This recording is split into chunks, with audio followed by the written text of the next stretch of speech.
Hey, welcome back in Eye on Agriculture. I'm Brityne Rucker. It's no secret the on-grain drought has taken a hit to 2023 production, to yields. To find out where we're at and the impact to the grain market, we are bringing in Dan O'Brien, Kansas State University agricultural economist.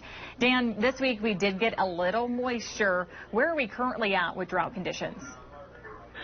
Well, we turned dry about the time that we would hope to be harvesting crops. So a lot of the damage that came from the drought happened earlier, particularly with the late flash dry, hot dry conditions that happened that still may show impact upon the soybean crop in particular. We had earlier and the cotton crop as well.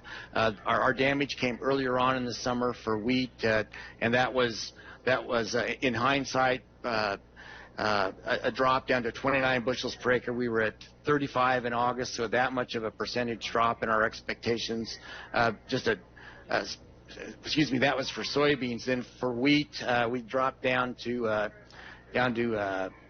35 bushels per acre, and we'd been at 52 2 years ago, 37 last year, 35. So, Brittany, the dry conditions have had an impact on Kansas farmers' yields this year.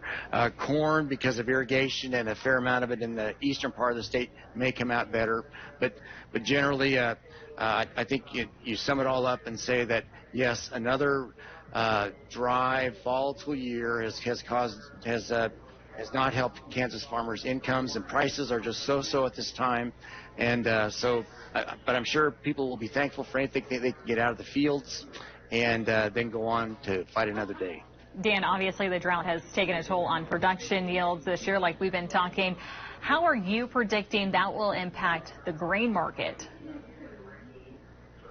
Well, we're so dependent on new information coming that we'll have another USDA report here on October the 12th, another one after that on November the 9th, and we'll get new hard numbers from the USDA, at least as solid as we can have in the U.S. market on yields and production, new supply-demand balance sheets for both those crops, and then we'll see there's probably more risk of the U.S. soybean crop number being pared down sharply to the place where we could see prices move to the high side.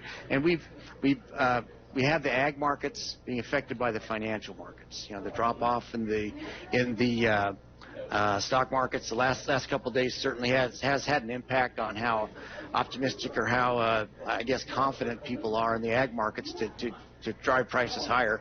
And being right in the middle of harvest, we have enough grain around right now that, again, there's not a lot of fear.